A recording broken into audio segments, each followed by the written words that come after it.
semua. Terima kasih atas waktu dan kesempatan yang diberikan kepada kelompok kami. Di sini kami akan menjelaskan materi terkait dengan tekanan hidrostatik yang diperagakan lewat sistem infus. Untuk pemateri pertama saya persilakan.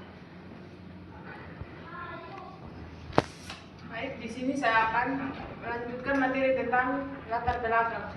Dalam bidang kesehatan, pasien berada dalam kondisi kritis dan tidak mampu menerima asupan makanan atau minuman secara langsung, perlu diberi cairan dan nutrisi melalui infus untuk menjaga fungsi tubuhnya. Infus adalah alat medis yang digunakan untuk menyalurkan cairan ke tubuh pasien secara perlahan dan terkontrol. Artinya cairan infus yang termasuk ke pembuluh darah disesuaikan dengan tekanan darah pasien. Jika tidak, misalnya mempunyai tekanan lebih tinggi, maka pasien dapat mengalami beberapa gangguan dan bahkan dapat meninggal.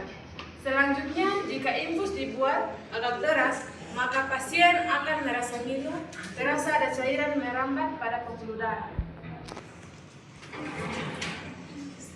Yang berikut itu prinsip kerja infus ternyata sangat erat kaitannya dengan konsep tekanan hidrostatik, yaitu tekanan yang ditimbulkan oleh zat cair akibat pengaruh gravitasi dan ketinggian cairan. Cairan infus akan mengalir dari botol infus menuju tubuh pasien karena adanya perbedaan ketinggian antara posisi botol dan pembuluh darah pasien. Semakin tinggi letak botol infus, maka tekanan hidrostatik yang dihasilkan akan semakin besar, sehingga mempercepat aliran cairan. Selanjutnya dilanjutkan oleh penulisan. Selanjutnya saya akan menjelaskan tentang landasan teori. Sini saya akan menjelaskan tentang fluida. Jadi fluida ini merupakan zat yang mengalir dan hanya memberikan sedikit perlawanan. Karena sifatnya ini, fluida itu disebut sebagai zat cair. Contoh dari fluida itu ada cairan dan juga ada gas udara. Berdasarkan ilmu mekanika, fluida ini dibagi menjadi dua, yaitu ada fluida statis dan juga ada fluida dinamis yang bergerak. Jadi fluida statis ini diam atau tidak bergerak karena partikel-partikel tidak mengalami pergerakan relatif satu sama lain. Oleh karena itu gaya-gaya yang berpengaruh berasal dari tekanan dan gravitasi, bukan karena adanya aliran. Sedangkan fluida dinamis ini dia bergerak dan dikenal dengan nama hidrodinamika, sedangkan fluida statis dia itu lebih sering dikenal dengan nama hidrostatika. Adapun ada beberapa karakteristik dari fluida statis. Yang pertama itu dia memberikan tekanan ke segala arah. Jadi fluida cair dan udara ini memberikan tekanan hidrostatis ke segala arah, maupun itu ke atas, ke bawah atau ke samping, karena partikel fluida ini bergerak bergerak secara bebas dan bertumbukan. Kemudian ada karakteristik yang kedua, yaitu fluida memberikan tekanan seiring dengan kedalaman. Jadi semakin dalam semakin dalam posisi ini di dalam fluida, maka tekanan yang dihasilkan itu juga lebih besar karena berat fluida di atasnya itu juga semakin banyak. Kemudian yang ketiga ada permukaan fluida yang selalu mendatar, di mana dalam keadaan diam, fluida atau zat cair ini akan selalu mendatar karena gaya gravitasi dan juga tekanan dalam fluida ini merata di permukaan. Kemudian yang keempat ada gaya tekan yang bekerja tegak lurus permukaan, di mana tekanan dari fluida ini bergerak tegak lurus terhadap permukaan, benda yang bersentuhan dengannya bukan miring ataupun sejajar. Selanjutnya yang kelima ada fluida tidak dapat menahan gaya geser. Nah, jadi fluida ini akan mengalir bila ada gerak atau gaya dari luar atau gaya geser, yang dimana berbeda dengan benda padat yang dia bisa menahannya, sedangkan fluida ini tidak bisa menahan, jadi dia itu mudah mengalir. Selanjutnya yaitu ada tekanan hidrostatis. Tekanan sendiri itu merupakan misalnya gaya yang bekerja tegak lurus terhadap suatu permukaan dibagi dengan luas permukaan. Permukaan yang menerima gaya ini disebut dengan bidang tekanan, sedangkan gaya yang diterima ini atau yang dikeluarkan ini disebut dengan gaya tekan. Rumus dari tekanan itu sendiri adalah P sama dengan F per A, di mana P ini adalah tekanan, Newton per meter per 2 PA, Pascal. dan F adalah gaya Newton, dan A adalah luas bidang meter kuadrat. Sedangkan hidrostatik ini sendiri dia berasal dari kata hidro, jadi hidro itu air, dan statisko itu adalah diam atau tidak bergerak. Jadi secara garis besar hidrostatik itu secara harfiah adalah air yang diam atau tidak bergerak. Untuk tekanan hidrostatik sendiri, tekanan itu dalam zat cair dipengaruhi oleh seberapa dalam suatu titik berada di dalam cairan tersebut. Nah, semakin tinggi kolam cairan, maka semakin berat cairan itu, dan akibatnya tekanan yang dihasilkan di bawah itu maka dia semakin besar. Nah, tekanan ini muncul karena berat cairan ini disebut, tekanan yang muncul ini karena berat cairan dia disebut dengan tekanan hidrostatis. Nah, rumus dari tekanan hidrostatis sendiri itu adalah P sama dengan Rho kali G kali H, di mana dengan pH itu adalah tekanan hidrostatis, Rho itu massa jenis zat cair, G itu percepatan gravitasi, dan H itu adalah kedalaman dari permukaan zat cair. Selanjutnya saya berikan kepada teman saya. Berikut aplikasi dari tekanan hidrostatis. Yang pertama yakni menyelam. Semakin dalam seseorang menyelam di dalam air, tekanan yang dirasakan oleh tubuhnya itu semakin besar. Ini dikarenakan tekanan hidrostatis itu meningkat seiring dengan kedalaman. Yang kedua, bendungan. Dinding bendungan dibuat semakin tebal pada bagian bawah, berbeda dengan pada bagian permukaan. Ini karena tekanan pada bagian bawah itu jauh lebih besar dibandingkan di bagian permukaan. Dan jika bagian bawah tidak dibuat tebal atau sama dengan pada bagian permukaan, maka bendungan bisa jebol. Yang ketiga, pemasangan infus. Cairan infus mengalir ke tubuh pasien itu karena perbedaan tekanan, di mana botol infus itu digantung di tempat yang lebih tinggi untuk menghasilkan tekanan hidrostatis. Karena jika tidak digantungkan di tempat yang lebih tinggi, maka bisa terjadi tekanan darah pasien lebih besar daripada tekanan infus, dan itu bisa menyebabkan darah pasien naik ke selang infus dan kembali ke kantong infus. Yang keempat ada kapal selam. Kapal selam didesain agar mampu menahan tekanan air yang sangat besar di kedalaman laut, yang meningkat seiring dengan kedalaman kapal. Berikutnya ada lubang keran penampung air. Pada tangki air, lubang keran itu biasanya terdapat di bagian bawah. Ini karena tekanan lebih besar pada bagian dasar dari tangki sehingga air bisa keluar dengan deras dan lancar. Berikut persamaan kontinuitas. Persamaan kontinuitas atau hukum kontinuitas itu merupakan konsep penting dalam ilmu fluida yang menyatakan bahwa laju aliran fluida harus tetap sama di seluruh bagian dari suatu sistem tertutup. Secara matematis dapat ditulis A1 dikali V1 itu sama dengan A2 dikali V2.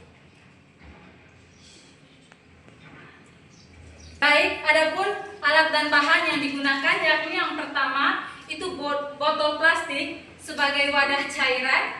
Yang kedua ada selang infus, ini untuk menyalurkan cairan dari botol. Yang ketiga ada penjepit silang, ini untuk mengatur cairan yang keluar. Yang ketiga ada tiang gantung. Tiang gantung yang kami gunakan di sini ada dua. Yang pertama ini berukuran 140 cm dan yang kedua ada 100 cm. Yang ketiga ada mistar atau meter, ini untuk mengukur tiang gantung. Yang keempat ada gelas ukur, yang ini untuk mengukur wadah yang keluar dari, untuk mengukur cairan yang keluar dari wadah. Yang keempat ada air sebagai cairan, dan ada tali untuk menggantungkan botol pada tiang, dan ada stopwatch itu untuk mengukur waktu atau tetesan air yang keluar dari selang. Ketiga. Adalah proses dan tahap kerja. Jadi pada bagian ini kami membagi menjadi 3 tahap, yaitu persiapan alat dan bahan, yang kedua perakitan alat, dan yang ketiga prosedur eksperimen. Jadi untuk yang pertama, kami sebelum merakit alat, kami harus mempersiapkan terlebih dahulu alat dan bahan yang sudah yang akan digunakan. Seperti tadi yang sudah dijelaskan, itu adalah alat dan bahan yang kami gunakan dalam proyek sistem infus ini. Lalu yang kedua, kami akan merakit alat. Saat merakit alat, terlebih dahulu kami akan mengukur ketinggian dari kayu atau tiang penggantung. Jadi ada dua ketinggian, yaitu 100 cm dengan 140 cm. Dan ini tujuannya karena sesuai dengan tujuan proyek kami, yaitu untuk mengukur laju cairan dari dalam sistem infus sesuai dengan atau bergantung dengan ketinggian yang telah kami tentukan.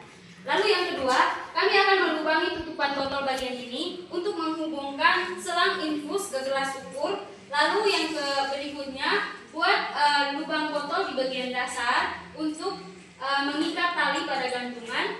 Lalu yang berikutnya, setelah semuanya dirakit begini, maka kami akan gantung seperti ini. Lalu tahap yang ketiga masuk di proses eksperimen atau prosedur eksperimen. Nah, pada prosedur eksperimen kami melakukan 2 kali percobaan. Yang pertama menggunakan tinggi 100 cm dan yang kedua menggunakan tinggi 140 cm. Setelah alat ini dirakit, maka kami akan memasukkan air ke dalam botol infus, lalu diletakkan kembali pada tiang yang sudah disediakan, dan kami akan simpan gelas ukur di bagian bawah sini, sehingga nanti kami akan melihat volume dari cairan yang sesuai yang, maka ulangi percobaan yang sama dari ketinggian yang 100 cm dengan 140 cm. Pengujian alat yang telah kami lakukan, maka berikut ini adalah hasil pengamatan yang kami buat. Jadi untuk ketinggian dari pada tiang ada 2, yaitu 100 cm dan 140 cm. Dan untuk waktunya kami gunakan waktu 60 menit, 180 menit dan 300 menit detik. 60 detik, 180 detik dan 300 detik. Nah, di ketinggian 100 cm, data pertama yang kami dapat adalah volume tetesan yang dikeluarkan lewat selang itu 8 ml. Kemudian data kedua ada 30 ml di detik yang 180. Lalu data yang ketiga di detik 300 yaitu 50 ml.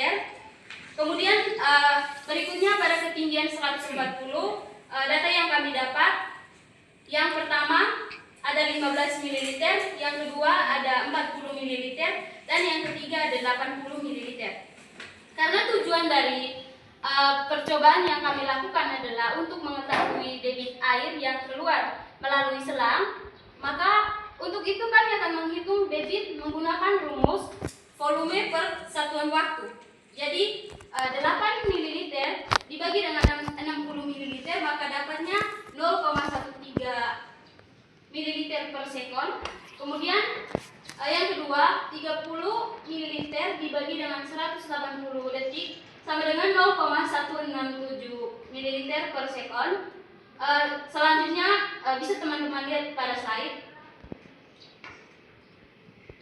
Berikut adalah analisis. Jadi pada proyek yang kami buat itu kami menggunakan materi terkait dengan tekanan hidrostatis. Jadi seperti yang kita ketahui bahwa tekanan hidrostatis itu persamaannya itu Rho kali G dikali H. Maka dari persamaan itu kita dalam sistem infus itu dibilang debit air yang keluar itu sebanding dengan tekanan yang diberikan oleh sistem infus. Jadi kalau dilihat dari persamaan tekanan hidrostatis, P sama dengan Rho dikali G kali H, otomatis jika debit air itu sebanding atau berbanding lurus dengan tekanan, maka ketinggian dari tiang ini akan sebanding juga dengan debit yang dihasilkan. Jadi untuk mengetahui hal itu, kami melakukan perbandingan debit air dengan ketinggian tiang. Jadi yang pertama kami membandingkan debit air di ketinggian 140 dengan 100. Jadi seperti yang tadi di tabel dapat teman-teman lihat bahwa debit maksimum yang didapat dari tabel yang kedua 140 cm itu 0,267 ml per sekon. Terus yang 100 cm itu 0,167 ml per sekon. Jadi ketika dibandingkan ternyata nilainya itu 1,6 ml per sekon. Jadi yang kedua kami bandingkan ketinggiannya. Jadi ketinggian yang ada pada tiang itu 1,4. Jadi dapat dilihat dari sini perbandingannya itu nilainya mendekati. Jadi dapat disimpulkan bahwa debit air itu meningkat seiring peningkatan ketinggian dari sistem infus yang ada. Nah, masuk pada kesimpulan. Jadi dari percobaan yang kami buat, kami dapat menyimpulkan bahwa semakin tinggi tiang infus, maka debit air yang dihasilkan pada tetesan yang dihasilkan di sini itu akan semakin cepat. Jadi ini sesuai dengan prinsip dari tekanan hidrostatis, di mana semakin tinggi kolom cairan maka semakin besar tekanan yang dihasilkan semakin besar tekanan yang mendorong cairan ini untuk keluar dari dalam sistem ini, dan otomatis kalau semakin besar tekanan yang diberikan, debit air di sini akan semakin cepat. Jadi ini sesuai, dan alat yang kami gunakan ini berhasil untuk menjelaskan konsep tekanan hidrostatis. Dan refleksi dari pembuatan alat yang kami lakukan adalah kami banyak belajar mengenai kesalahan-kesalahan yang kami lakukan, karena saat melakukan praktikum atau percobaan pengujian alat kemarin, pas kami melakukan percobaan, saat digantungkan begini, air yang di sini tidak keluar. Padahal kami sudah atur penjepitnya di sini. Setelah kami mencari tahu permasalahan yang ada, dijelaskan bahwa padahal karena masih ada cairan di dalam selang. Jadi kami lihat ternyata benar di dalam selang ini masih ada cairan air, jadi kami kasih keluar, sehingga kami melakukan kembali dan hasilnya memang benar dan akurat. Jadi sekian dari kelompok, terima kasih.